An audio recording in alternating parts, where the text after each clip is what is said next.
আমাৰ 4th number কুৱেশ্যনটো হৈছে চোৱা in the following state whether A equal to B or not মানে আমি চেক কৰিব লাগে আমাৰ সেট দুটাকে সেট দিয়া আছে আৰু সেট দুটা আমাৰ ইকুৱেল হয়নে নহয় ইকুৱেল সেট হয়নে নহয় আমি চেক কৰিব লাগে ঠিক আছে সো আমি ওৱান বাই ওৱান কৰি যাম সো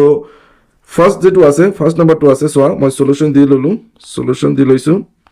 আমাৰ সেট আছে এ বি সি ডি ঠিক আছে আৰু সেট বি আছে D C B A okay so আমি এলিমেন্টস কেটা ম্যাচিং কৰি চাম আৰু নাম্বাৰস অফ এলিমেন্টস আমি ম্যাচিং কৰি চাম ঠিক আছে সো ইয়াত যদি আমি চাও ইয়াত চাৰিটা এলিমেন্ট আছে আৰু ইয়াতো চাৰিটা এলিমেন্টস আছে ওকে নাম্বাৰস অফ এলিমেন্টস সেম হৈ গৈছে কোনো প্ৰবলেম নাই আৰু আমাৰ এলিমেন্টস কেটা যে আছে হেতু সেম হয়নে নহয় আমি চেক কৰিম ঠিক আছে সো ইয়াত চাব পাৰা এ আছে ঠিক আছে বি আমাৰ বি আছে ওকে সি সিও আছে ডি ডিও আছে দেন আমি কি বুজি পালো নাম্বাৰ অফ এলিমেন্টস সেম আছে আৰু এলিমেন্টস কেটাও সেম আছে ওকে দেন আমাৰ কি হ'ব এ ইকুৱেল টু বি হ'ব কাৰণ এ আৰু বি কি হ'ব আমাৰ ইকুৱেল সেট হ'ব ঠিক আছে সো আমি সিম্পলি লিখি দিব পাৰো A and set A and B have same and equal elements okay so আমি কি লিখিব পাৰো therefore a equal to b ঠিক আছে so এইখিনি লিখি দিলে আমাৰ आंसर হৈ যাব কি হল answer set a and set b have same and equal elements ঠিক আছে হৈ গল দেন আমাৰ সেকেন্ড নম্বৰ কোৱেশ্চন হৈছে set a আছে 4 8 12 16 আৰু set b আছে 8 4 16 and 18 so আমি যদি ম্যাচিং কৰি চাও সাপোজ ইয়াত কেটা আছে এলিমেন্টস চাৰিটা আছে ইয়াত কেটা আছে আমাৰ চাৰিটা এলিমেন্টস আছে ঠিক আছে আমাৰ নাম্বাৰস অফ এলিমেন্টস সেম হৈছে ইকুৱেল নাম্বাৰস অফ এলিমেন্টস হৈছে কোনো প্ৰবলেম নাই দেন আমি ম্যাচিং কৰি চাম যে এলিমেন্টস কেটা সেম আছে না নাই সাপোজ ইয়াত 4 আছে এলিমেন্টস ইয়াতো 4 আছে ইয়াত 8 আছে ইয়াতো 8 আছে ইয়াত 12 আছে ইয়াত কিন্তু 12 নাই ঠিক আছে ইয়াত 16 আছে ইয়াত কিন্তু 16 আছে ঠিক আছে ইয়াত কি হল ইয়াত আমাৰ কিন্তু 18 নাই ঠিক আছে 18 নাই দেন এটো আমাৰ ইকুৱেল সেট নহব কাৰণ আমাৰ সেম এলিমেন্টস নাই ঠিক আছে সো ইয়াত আমি সলিউশনটো কেনেকৈ লিখিব পাৰিম সো ইয়াত আমি যিকোনো এটা কন্ডিশন দি দিব পাৰিম সাপোজ এনেকৈ আমি দিব পাৰিম 12 belongs to set A okay 12 belongs to set A but 12 not belongs to set B মানে আমাৰ 12 set A আছে কিন্তু 12 set B ত নাই therefore A and B not equal set ঠিক আছে সো আমি এনেকৈ দি দিলেই হৈ যাব সো আমাৰ first and second question number 2 complete হৈ গল এতিয়া আমি থাৰ্ড এন্ড ফোৰ্থ নম্বৰ কোৱেশ্চনটো নেক্সট পেজত যাই কৰিম ঠিক আছে তেনেহলে বলা সো আমাৰ থাৰ্ড নম্বৰ কোৱেশ্চনটো আছে সেট এ আছে এলিমেন্টস কেটা দিয়া আছে 2 4 6 8 and 10 আৰু আমাৰ সেট বি আছে কি x such that x is positive even integer and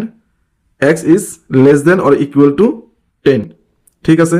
so আমাৰ তো এইটো দিয়া আছে ৰোস্টাৰ ফৰ্মত আমি গমে পাইছো কি এলিমেন্টস আছে কিন্তু এইটো আমাৰ দিয়া আছে কি সেট বিল্ডাৰ ফৰ্মত দিয়া আছে সো এইটো আমি কি কৰিম ফার্স্টত আমি এইটো রোস্টার ফর্মত লিখিলম সাপোজ সেট বি ঠিক আছে এলিমেন্ট কেটা যদি আমি লিখো কি দিয়া আছে x is positive even integer and x is less than or equal to 10 ঠিক আছে সো আমি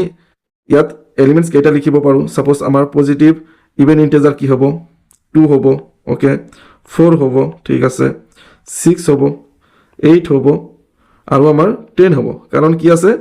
x টো কি হল সমান সমান বা লেস দেন 10 সো আমাৰ ইকুৱেল টু ধৰিব লাগিব দেন 10 টো আমি ইয়াত ৰাখিম ঠিক আছে আমি যদি এতি অবজাৰ্ভ কৰো সাপোজ সোৱা ইয়াত 2 আছে ইয়াত 2 আছে ইয়াত 4 আছে ইয়াত 4 আছে ইয়াত 6 আছে ইয়াতো 6 আছে 8 8 ম্যাচিং হৈ গৈছে 10 and 10 ম্যাচিং হৈছে মানে আমাৰ same number of elements and equal number of elements হৈ গৈছে সেম এলিমেন্টস হৈছে আৰু ইকুৱেল নাম্বাৰ অফ এলিমেন্টস হৈ গৈছে সো ইয়াত আমি সিম্পলি লিখিব পাৰো সাপোজ সলিউশন আমাৰ এখিনিৰ পৰা আমি সলিউশন দিব পাৰিম সাপোজ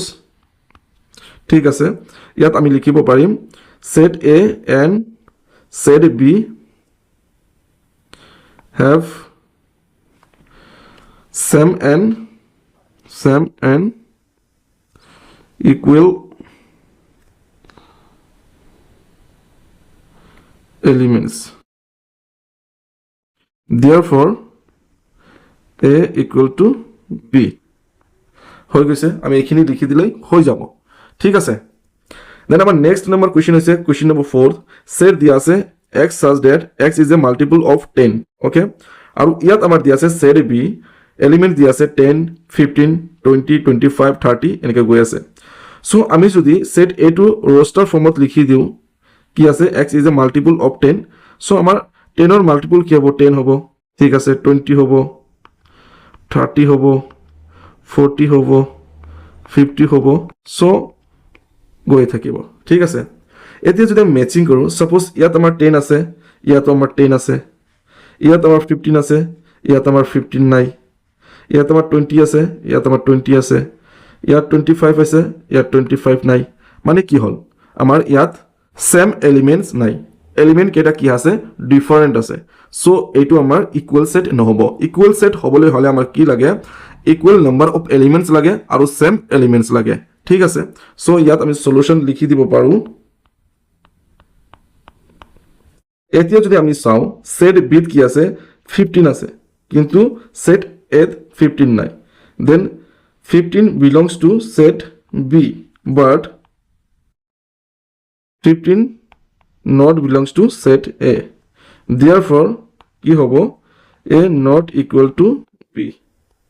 ঠিক আছে বুজি পাইছা এইখিনি লিখি দিলে আমাৰ কোৱেশ্চনৰ এনসাৰটো কমপ্লিট হৈ যাব আৰু এইখিনিতে মাৰ্কস পাই যাবা ঠিক আছে সো আমাৰ 4th নম্বৰ কোৱেশ্চনটো কমপ্লিট হৈ গৈছে সো আমি নেক্সট পেজত যাম আৰু 5th নম্বৰ কোৱেশ্চনটো কমপ্লিট কৰিম